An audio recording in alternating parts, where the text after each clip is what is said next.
Hi friends, welcome to my channel. Hi friends, இன்னைக்கு என்ன செய்ய போறேன்னு பாத்தீங்கன்னாக்கா இன்னைக்கு ஒரு ஸ்பெஷல் ஃபுட் தான் பண்ண போறேன். என்னன்னு பாத்தீங்கன்னாக்கா இப்போ மதுரை மீனாட்சி அம்மன் கோயில்ல வந்து மார்கழி மாசத்துல வர்ற அஷ்டமி அன்னைக்கு இந்த கத்திரிக்காயும் மொச்சக்காயும் வச்சு சாதம் மாதிரி செஞ்சு அந்த சாமி ஊர்வலம் ரதம் இது வந்துட்டு வலம் வந்து அதுக்கு வச்சு படைப்பாங்களாம். அந்த கத்திரிக்காயும் மொச்சக்காயும் போட்டு சாதம் படைப்பாங்களாம்.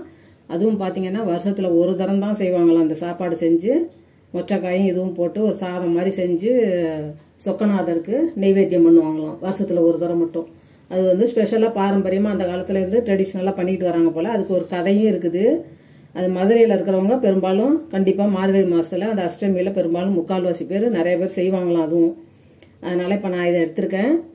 இப்ப மதுரை மீனாட்சி அம்மன் கோயில்ல செய்யற அந்த கத்திரிக்காய் மொச்சக்காய் சாதம் எப்படி செய்யறதுன்ட்டு வாங்க பார்க்கலாம்.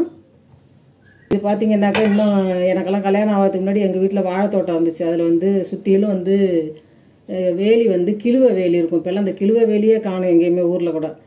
கிழுவைன்னு சொல்லிட்டு ஒரு இலை இருக்கும். ஆடுக்கெல்லாம் கூட ஒடிச்சு போடுவாங்க, அந்த தழையை சாப்பிடும். அந்த கிழுவை வேலியில் விதையை போட்டு ஏற்றி விட்ருவாங்க. அப்படியே ஃபுல்லாக படர்ந்து போய் கிடக்கும். அப்படியே அளக்க வச்சு உருவி உருவி சுடு தண்ணி போடுற குண்டான் இருக்கும் பாருங்கள், இவ்வளோ பெரிய குண்டான்.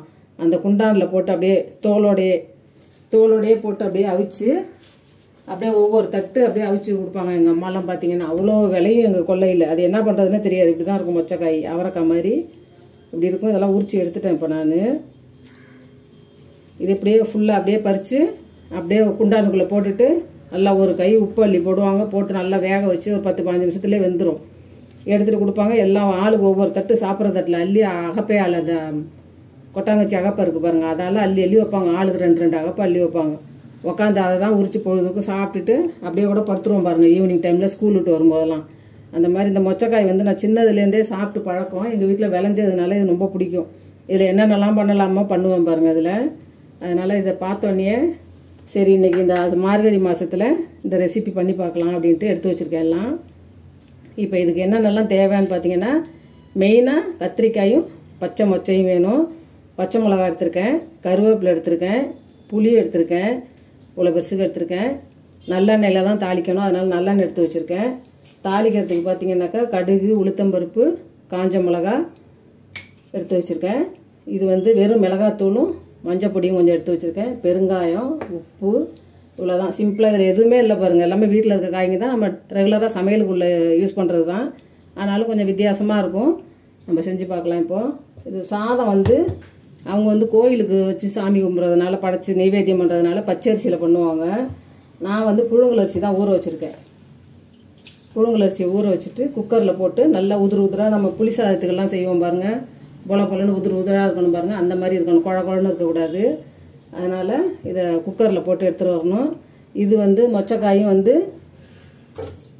தண்ணியில் போட்டுட்டு வேக வச்சு எடுக்கணும். சாதமும் மொச்சக்காயும் ரெடி ஆகட்டும். கொஞ்சமாக லைட்டாக உப்பு போட்டுக்குவோம் அதில். ஏன்னா சாப்பாட்லேயும் உப்பு போடுவோம். இந்த மொச்சக்காயும் வேக வச்சுட்டு ரைஸும் வேக வச்சு எடுத்துட்டோன்னாக்கா தாளிச்சிட்டு அப்படியே போட்டு கிளறிட வேண்டியது தான் புளி சாதம் மாதிரி. இப்போ பார்க்கலாம். இதை மொச்சக்காயும் வேக வச்சிடலாம். புளியை ஊற வச்சு கொஞ்சமாக தண்ணி விட்டு புளியை ஊற வச்சு திக்காக கரைச்சி எடுத்துக்குங்க. ரொம்ப தண்ணி விட்டு ரசத்துக்கெல்லாம் கரைக்கிற மாதிரி கரைக்காதீங்க. இந்த புளி சாறு பண்ணுவோம் பாருங்கள், புளி காய்ச்சலுக்கு அந்த மாதிரி திக்காக எடுத்துங்க. ஏன்னா சுண்டி வந்து இப்படி கொஞ்சம் திக்காக இருந்தால் தான் சாதத்தில் போட்டு சாப்பிட்றதுக்கு நல்லாயிருக்கும். தண்ணியாக வடன்னு கரைச்சிடாதீங்க. கொஞ்சமாக தண்ணி விட்டு புளியும் இப்போ ஊற வச்சு எடுத்துக்கலாம். ரைஸும் போட்டுக்கலாம். எல்லாத்தையும் ரெடி பண்ணிவிட்டு இதெல்லாம் கட் பண்ணிவிட்டு தாளிக்கும் போது காமிக்கிறேன். இதுக்கு பார்த்தீங்கன்னாக்கா பூண்டும் சேர்க்க மாட்டேங்கிறாங்க. சாமிக்கு வைக்கிறதுனாலையா இல்லை இப்படி தான் பண்ணணுமான்னு தெரியாது, எனக்கு தெரியாது. நானே இப்போ தான் ஃபஸ்ட் டைம் பண்ணுறேன். பூண்டும் சேர்க்க மாட்டேங்கிறாங்க, வெங்காயமும் சேர்க்க மாட்டேங்கிறாங்க. அதே டைமில் தக்காளியும் கிடையாது. இந்த புளியில் தான் அந்த சாதத்தில் போட்டு கலர்றாங்க. அதனால் வெங்காயம், தக்காளி, பூண்டு எதுவுமே கிடையாது பாருங்கள். இப்போ பச்சை மொச்சையும் வேக வச்சு நல்லா சாஃப்டாக எடுத்தாச்சு. சாதமும் நல்லா உதிராக கொஞ்சம் விதையாக வடிச்சாச்சு, புளி சாதத்துக்கு வடிக்கிற மாதிரி. புளியும் பார்த்தீங்கன்னா நல்லா திக்காக கரைச்சி வச்சுருக்கேன். இப்போ டக்குன்னு தாளிச்சிக்க வேண்டியதுதான். அதுக்கு முன்னாடி கத்திரிக்காயை மட்டும் கட் பண்ணிக்கலாம். ஏன்னா கத்திரிக்காய் முன்னாடியே கட் பண்ணி வச்சிங்கன்னாக்கா கருத்து போயிடும். அதே டைமில் கொஞ்சம் லெமன் புழிஞ்சு விட்டுக்கலாம், கொஞ்சம் மோர் விட்டுக்கலாம். இல்லைன்னாக்கா அரிசி களைஞ்ச தண்ணி இருக்குது பாருங்கள், இதில் வெட்டி போட்டோன்னாக்கா கருக்காமல் இருக்கும். அப்படியே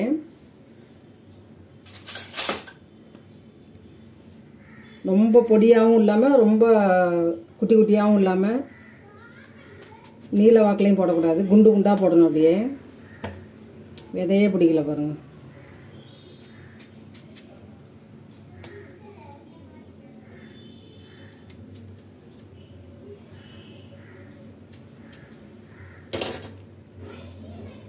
இந்த அளவுக்கு கட் பண்ணி எடுத்துக்கலாம். ரொம்ப சின்னதாக போட்டால் நம்ம வதக்கி எடுக்கும்போது சாதம் கலரும் போதெல்லாம் அப்படியே குழஞ்சி போயிடும். அதே மாதிரி நீட்டாகவும் இப்படி போடக்கூடாது. இதே போல் எல்லாத்தையும் கட் பண்ணிட்டு வர்றேன்.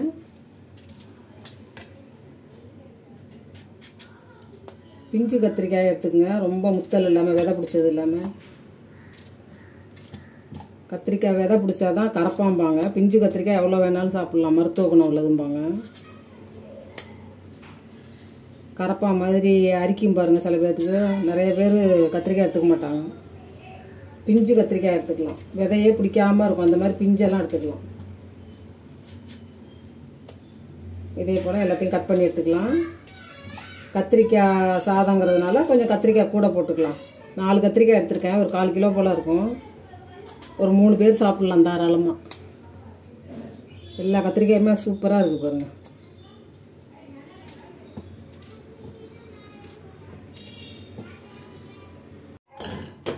ஸ்டவ் ஆன் பண்ணிக்கலாம். கொஞ்சமாக நல்லெண்ணெய் விட்டு ஃபஸ்ட்டு கத்திரிக்காயை வதக்கி எடுத்துக்கலாம்.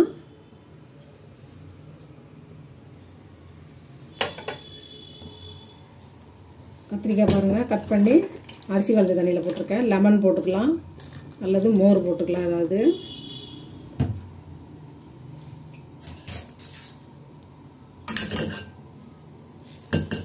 ஒன்றாவும் தாளிக்கலாம். நம்ம கடுகு உளுத்தம் பருப்பெல்லாம் போட்டுட்டு ஒன்றாவும் தாளிக்கலாம்.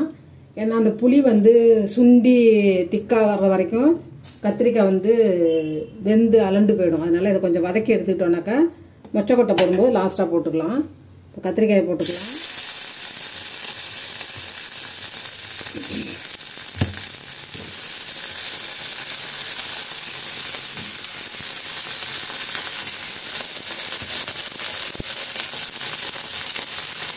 இந்த மொச்சக்கொட்டைக்கும் சும்மா ஒரு சிட்டிகை போல போட்டு உப்பு போட்டு வேக வச்சுருக்கேன். அதே மாதிரியே இதுலேயும் கொஞ்சமாக போட்டுக்கலாம்.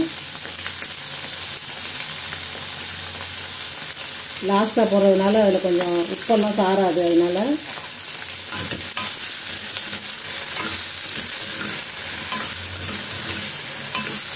நல்லாவே வதக்கிக்கலாம். அப்படியே இப்போ கத்திரிக்காயும் நல்லா வதக்கியாச்சு. போதும், 3/4 வாசிக்கு மேலே நல்லா வதங்கிடுச்சு. சாப்பிட்டா அமுங்குது பாருங்க.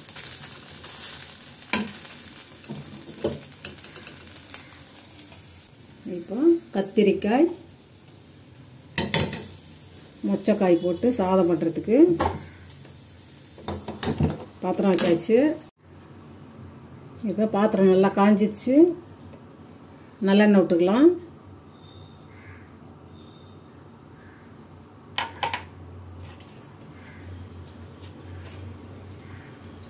மிளகாயை 2 பிச்சு வச்சுக்கலாம். அப்படியே எண்ணெய் காஞ்சிச்சு. கடுகு உளுத்தம்பருப்பு கடலைப்பருப்பு போட்டுக்கலாம்.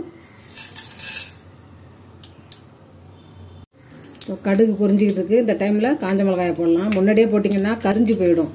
ஓரளவுக்கு கடுகு லைட்டாக பொரிஞ்சு வரும்போது போட்டிங்கன்னா அந்த கலர் மாறாமல் அப்படியே இருக்கும். விதை எல்லாத்தையுமே தான் போடுறோம். அப்படியே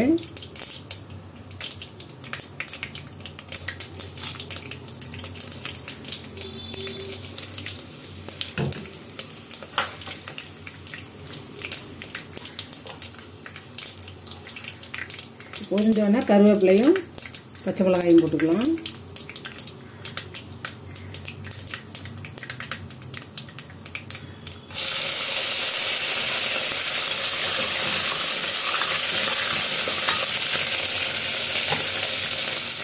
அது பெருங்காயம் கொஞ்சம் போட்டுக்கலாம்.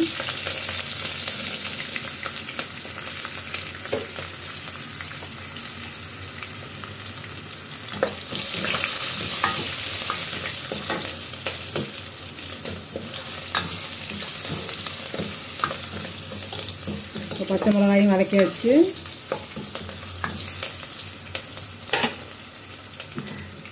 மிளகாத்தூளும் வெறும் மிளகாத்தூளும் மஞ்சத்தூளும் போட்டுக்கலாம்.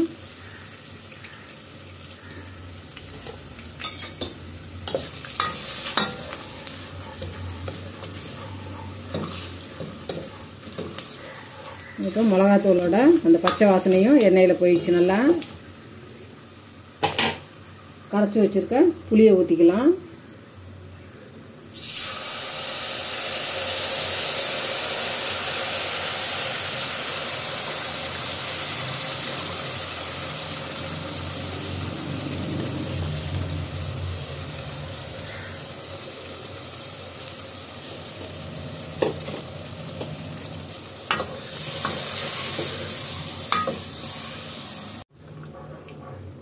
இப்போ இந்த சாதத்துக்கு தகுந்த மாதிரி உப்பு போட்டுக்கலாம். ஏன்னா இதில் ஒரு சிட்டிகை உப்பு போட்டிருக்கோம், இதுலேயும் ஒரு சிட்டிகை உப்பு போட்டிருக்கோம். இந்த சாதத்துக்கு தகுந்த மாதிரி இந்த புளிக்காய்ச்சல் போட்டிருக்கோம் பாருங்கள், இதுக்கு தகுந்த மாதிரி உப்பு போட்டுக்கலாம். கிளறிட்டு கூட சாப்பிட்டு பார்த்துட்டு லேசாக கூட போட்டுக்கலாம். ரொம்ப போட்டுறாதீங்க, கம்மியாக இருந்தால் கூட சாப்பிட்லாம் ஓரளவுக்கு.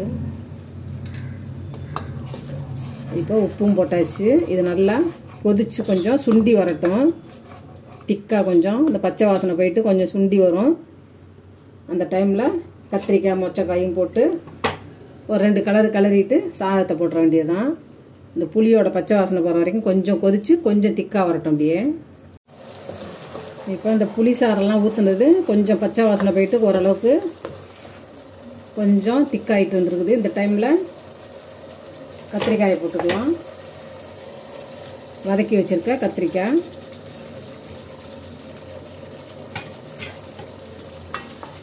ஏன்னா அந்த கத்திரிக்காயிலையும் உங்களுக்கு அந்த புளியெல்லாம் சேரணும். உப்பு காரம் புளியெல்லாம் சேர்ந்தால் தான் சாப்பிடும்போது நல்லாயிருக்கும். முன்னாடியே போட்டு வதக்கிட்டோன்னா வெந்து குழஞ்சிரும். அதனால தனியாக வதக்கி எடுத்து வச்சுருக்கேன். அவ்வளோதான்.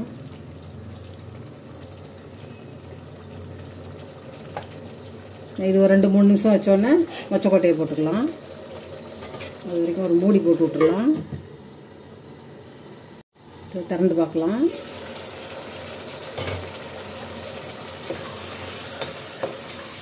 இப்போ நல்லா திக்காக ரெடி ஆகிடுச்சு பாருங்க.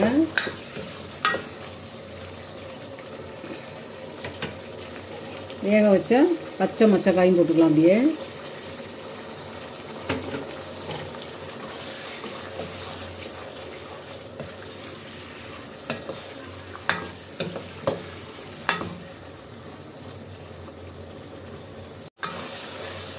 இப்போ எல்லாம் போட்டு நல்லா கலந்து திக்காக வந்துருச்சு. சாதத்தை போட்டுக்கலாம். நல்லா சிம்மில் குறைச்சி வச்சுருங்க.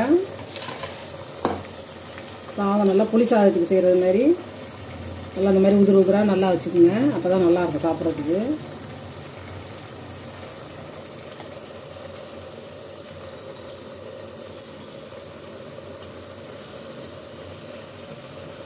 கட்டி இல்லாமல் அப்படியே உடச்சி விட்ருங்க.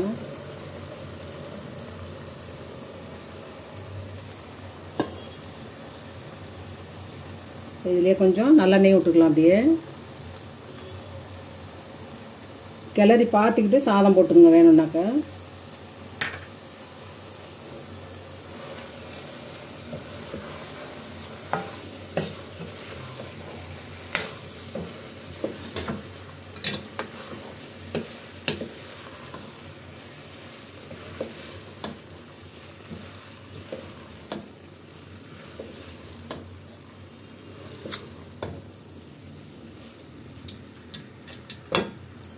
கொஞ்சம் போட்டுக்கலாம்.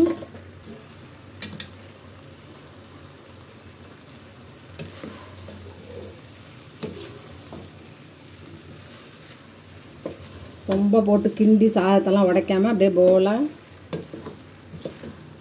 கலந்து விடுங்க. நல்லா அந்த உப்பு புளி காரம் எல்லாமே சாதத்தில் படுற மாதிரி சூப்பராக ரெடி ஆகிடுச்சு பாருங்கள்.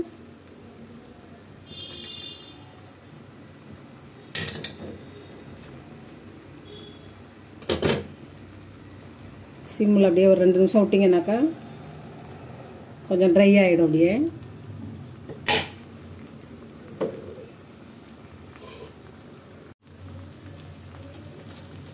ஃப்ரெஷ்ஷாக கொஞ்சம் கருவேப்பிலையும் போட்டுக்கலாம் மேலே.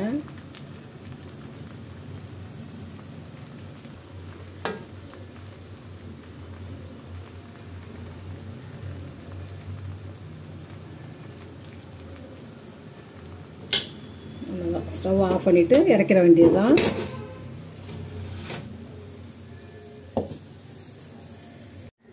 இப்போ மதுரை மீனாட்சி அம்மன் கோயிலில் செய்கிற கத்திரிக்காய் மொச்சக்கொட்டை சாதம் பிரசாதமாக செஞ்சாச்சு. மீனாட்சி சொக்கநாதருக்கு ஒரு நமஸ்காரம் பண்ணிக்கலாம். ஓம் நம சிவாய. இப்போ இந்த பிரசாதத்தை தான் வந்து அவங்களுக்கு நெய்வேத்தியம் பண்ணுவாங்களாம். அதுவும் கரெக்டாக மார்கழி மாதத்தில் வர்ற அஷ்டமியில் பண்ணுவாங்களாம். அந்த ஒரு நாள் மட்டும்தான் அந்த பிரசாதங்க செஞ்சு படைப்பாங்கன்னு சொல்லிக்கிட்டு இருக்காங்க. நானும் அதே மாதிரி தான் ட்ரை பண்ணியிருக்கேன் மார்கழி மாதத்தில். சரி நம்மளும் செஞ்சு சாப்பிட்டு பார்க்கலாம் அப்படின்னு சொல்லிட்டு வித்தியாசமாக இருக்கு அப்படின்ட்டு ட்ரை பண்ணியிருக்கேன். அந்த நல்லெண்ணெய் வாசனையோட நல்ல செமையாக இருக்குது. பூண்டு வெங்காயம் தக்காளி அதெல்லாம் எதுவும் சேர்க்கலை. சிம்பிளாக இருக்குது பாருங்கள். பொருளுங்களும் கம்மி தான். ஒரு 2-3 கத்திரிக்காய் கொஞ்சோண்டு மொச்சக்கொட்டை அவ்வளோதான். வீட்டில் இருக்க மிளகாத்தூள் இதுங்களை போட்டு அப்படியே தாளித்து வைக்க வேண்டியது தான். ரொம்ப சிம்பிளாகவும் இருக்குது, அதே டைமில் வித்தியாசமாகவும் இருக்குது. இதை சாப்பிட்டு பார்க்கலாம். இப்போ இந்த ஸ்பெஷல் பிரசாதத்தை சாப்பிட்டு பார்க்கலாம். கொஞ்சம் கத்திரிக்காயும் கொஞ்சம் மொச்சக்காயோடு சேர்த்து சாப்பிட்லாம். இதுக்கு சைடிஷ் கூட தேவையில்லை பாருங்கள். இதுலேயே கத்திரிக்காயும் இருக்குது மொச்சக்கொட்டையும் இருக்குது. சாப்பிட்டு பார்க்கலாம். பார்க்கறதுக்கு புளி சாதம் மாதிரி இருக்குது பாருங்கள். சாம்பார் சாதம் மாதிரியும் இருக்குது, புளி சாதம் மாதிரியும் இருக்குது. ஆனால் வித்தியாசமாக இருக்குது. நல்லா டேஸ்ட் பண்ணி பார்க்கலாம்.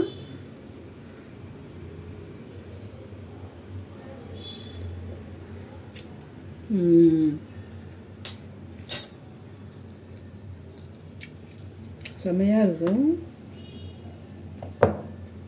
நம்ம டெய்லி என்ன குழம்பு வைக்கிறது, என்ன சாதம் பண்ணுறது, இல்லை சாப்பாடு கட்டி கொடுக்கறது கூட கொடுக்கலாம் பாருங்கள். லஞ்ச் பாக்ஸு கூட நீங்கள் செஞ்சு கொடுக்கலாம். அவ்வளோ அருமையாக இருக்குது.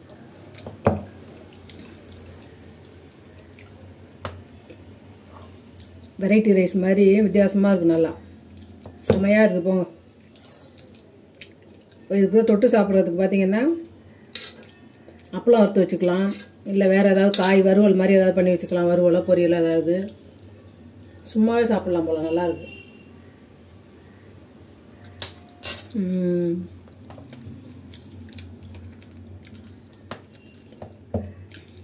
அருமையாக வந்திருக்கு. போங்க ட்ரை பண்ணி பாருங்கள். கண்டிப்பாக ட்ரை பண்ணி பாருங்கள்.